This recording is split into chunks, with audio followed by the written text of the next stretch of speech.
बंधु सादर अभिवादन। ब्रेन स्ट्रोक और ब्रेन हेमरेज एक जागरूकता। विश्व में आज मृत्यु का दूसरा बड़ा कारण जो बना है ब्रेन स्ट्रोक और ब्रेन हेमरेज बना हुआ है। भारतवर्ष में यह तीसरा बड़ा कारण बन गया है और भारतवर्ष में इसलिए भयावह है कि ब्रेन स्ट्रोक और ब्रेन हेमरेज की दुर्घटनाएं 45 वर्ष की अवस्था से ही प्रारंभ हो जाती हैं, जबकि अमेरिका वगैरह में यह 65 वर्ष है। हमारे देश में प्रति वर्ष 13.5 लाख लोगों की मृत्यु होती है इसी ब्रेन स्ट्रोक की वजह से, और यहाँ हर 4 सेकंड में एक ब्रेन स्ट्रोक या हेमरेज आता है और हर 4 मिनट में एक मृत्यु औसत रूप से हो जाती है। तो इन दुर्घटनाओं से बचने के लिए, जागरूकता बढ़ाने के लिए यह वीडियो डाला जा रहा है, ताकि ये साथी जिनके साथ ये दुर्घटना हो रही है वे और उनके परिवार वाले तत्काल इस घटना को कैसे समझ सकें और उनके लक्षणों को कैसे पहचान सकें और तत्काल क्या व्यवस्था कर सकें। और ऐसी भी बचाव की पद्धतियां इस वीडियो में बताई जा रही हैं ताकि यह घटना जिंदगी हो ही नहीं। तो विषय प्रवेश के पूर्व हम समझें कि ब्रेन स्ट्रोक है क्या। जब मस्तिष्क के किसी भाग में या मस्तिष्क में खून की सप्लाई पूर्णतः बंद हो जाती है अथवा आंशिक रूप से होती है, बाधित होती है, और जब यह बंद हो जाती है या तो वो जो ब्रेन के सेल हैं, टिश्यूज़ हैं, वो कुछ ही मिनटों में मरने लगते हैं। इस तरह व्यक्ति की मृत्यु हो जाती है अथवा वह विकलांगता को प्राप्त होता है। ब्रेन हेमरेज में क्या होता है कि खून की सप्लाई इतनी ज़्यादा होती है कि जो रक्त वाहिकाएँ हैं वे फट जाती हैं और खून का थक्का जम जाता है, जिसकी वजह से व्यक्ति की मृत्यु भी हो सकती है और वह विकलांगता को भी प्राप्त हो सकता है। इनके लक्षण जो ब्रेन हेमरेज के हैं वो तत्काल एकदम चेहरे पर दिखाई देने लगते हैं, आँख पे दिखाई देने लगते हैं, हाथ पे दिखाई देने, पैर पे दिखाई देने, नमनेस बढ़ जाती है। इस तरह से ये जो अगर हम देखें तो वैज्ञानिक दृष्टि से होता क्या है, जब हाई ब्लड प्रेशर बढ़ जाता है तो बढ़ जाने की वजह से वो ब्रेन की नसें फट जाती हैं या वहाँ थक्का जम जाता है, धमनियाँ विस्फारित हो जाती हैं और रक्त जो पतला हो जाता है, कभी कभी खून की सप्लाई इतनी ज़्यादा होती है कि वे फट जाती हैं अथवा उनमें ब्लॉकेज आ जाता है। तो परिणामतः क्या होता है, 40% रोगी तो तत्काल या 4-5 दिन में ही उनकी मृत्यु हो जाती है, और जो बच जाते हैं वो मुश्किल से 4-5 वर्ष ही चल पाते हैं और बेमृत्यु को प्राप्त होते हैं। तो इनकी हम जानें कि इसका होता क्या क्या दुष्परिणाम है। सबसे पहले शारीरिक विकलांगता आती है, जिसमें आदमी को पैर, हाथ आदि में लकवा लग जाता है, उसकी चाप टेढ़ी हो जाती है और बोलने में उसे दिक्कत आती है। फिर मानसिक विकलांगता दूसरे नंबर पर होती है, जहाँ सोचने, समझने, बातचीत करने और निर्णय लेने की क्षमता का ह्रास हो जाता है, और तीसरी मृत्यु होते हैं। तो 3 बड़े परिणाम देखने को मिलते हैं, शारीरिक, मानसिक और मृत्यु। तो हम तात्कालिक लक्षण पहचानें कि क्या होता है। सबसे पहले बीपी बढ़ता है, जिसकी वजह से उसको वॉमिटिंग या उल्टी होने की इच्छा होती है और बड़ी तेज उल्टी हो जाती है। फिर अचानक सर में दर्द होता है और भयंकर होता है। तो हमको समझना चाहिए कि इतना भयंकर सर दर्द शायद हाई बीपी की वजह से ही है। तीसरा, उसे भ्रम होने लगता है, वह कंफ्यूज हो जाता है, बोलने में कठिनाई होती है, अगला लक्षण है। और अगला है कि बोलने में, समझने में कठिनाई होती है और कभी कभी देखने में भी प्रॉब्लम आती है, उसे धुंधला दिखाई देता है या एक आँख से नहीं दिखाई देता है, ये दोनों आँखों में ही नमनेस आ जाती है और देखने में प्रॉब्लम होती है। तो तात्कालिक चिकित्सा, अगर ये हुई दुर्घटना, चूँकि ये अचानक होती है, तो 4-6 घंटे को गोल्डन आवर्स कहा जाता है। अगर इस 4-6 घंटे के अंदर वह अस्पताल पहुंच जाता है तो उसका उपचार हो जाता है और इससे 70% रोगी बच जाते हैं और वे विकलांगता के शिकार होने से भी बच जाते हैं। इसके जो दूसरे महत्वपूर्ण लक्षण हैं जो तत्काल दिखाई देते हैं उनको हम समझें। इसको पहले फास्ट नाम दिया गया है। फास्ट शायद इसलिए कि जितनी जल्दी इसका उपचार हो जाए उतनी जल्दी इन मरीजों को ठीक किया जा सकता है। तो फास्ट से मतलब एफ फेस, जो चेहरा है वो इस दुर्घटना के घटते ही चेहरा लटक जाता है, चेहरा एबनॉर्मल दिखाई देता है, चेहरे पर नमनेस आ जाती है और साथ ही जो आदमी मुस्कुराता है तो उसकी मुस्कान टेढ़ी हो जाती है, अनइवन स्माइलिंग दिखाई देती है। तो पहला प्रभाव इसका फेस पर ही दिखाई देता है। दूसरा हाथों पर दिखाई देता है।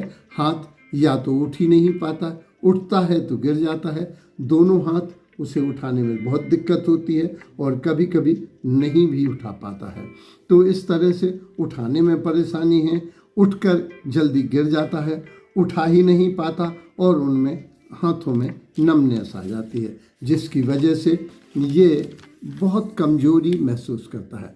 इसके बाद अगला है जो स्पीच, एस, बोलने में कठिनाई होती है, बोल ही नहीं पाता वह, या बोलता भी है तो बड़े अस्पष्ट शब्द निकलते हैं जिससे दूसरा समझ नहीं पाता है।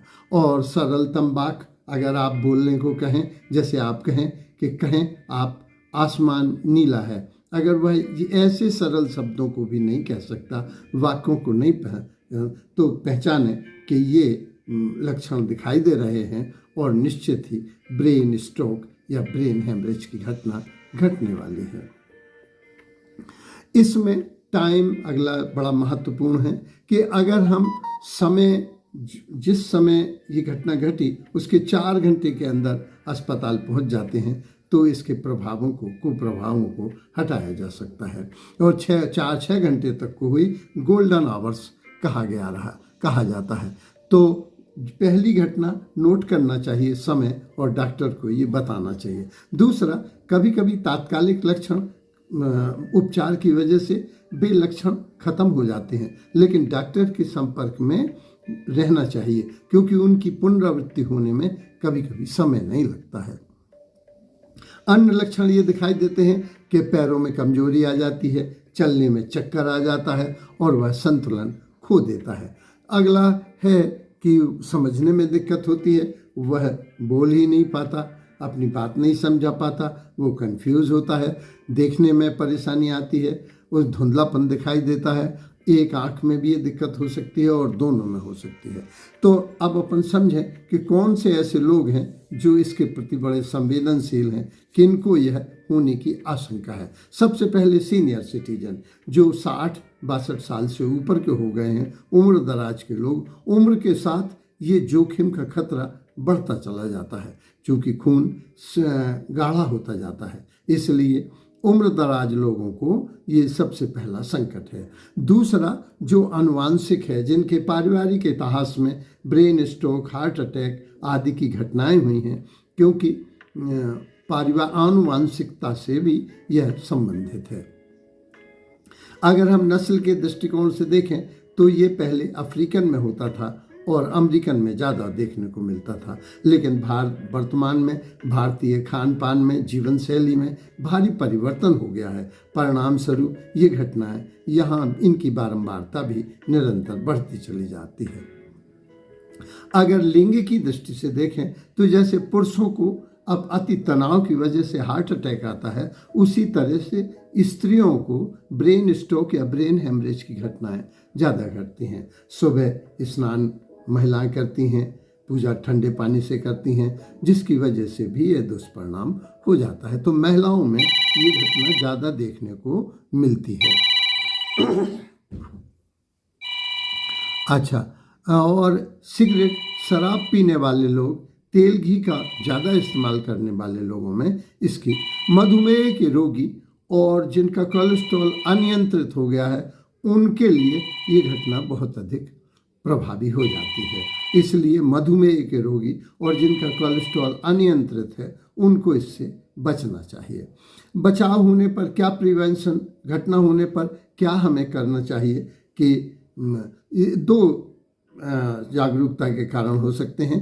एक तो घटना होने पर तत्काल चिकित्सालय पहुंचना चाहिए, जिससे वे दवाइयाँ देंगे कि ब्लड थिनर हो जाए, ब्लड गाढ़ा ना रहे, इंजेक्शन देंगे जिनसे ब्लड के थक्का न बने, और ऑपरेशन से थक्के निकाले भी जाते हैं।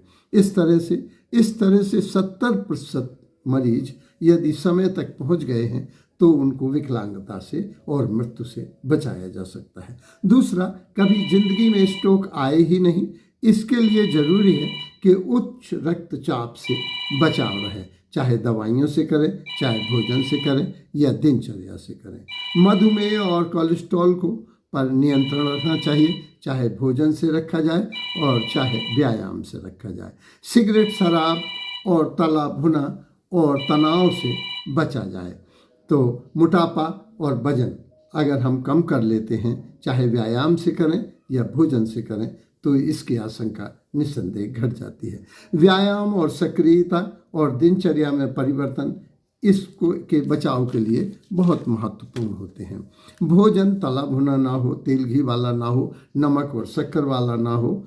दवाइयाँ और जो ब्लड प्रेशर के लोग लेते हैं या कोलेस्ट्रॉल कम करने के लिए लेते हैं या मधुमेह के लिए लेते हैं या थायराइड के लिए लेते हैं, उन्हें प्रतिदिन लेना चाहिए।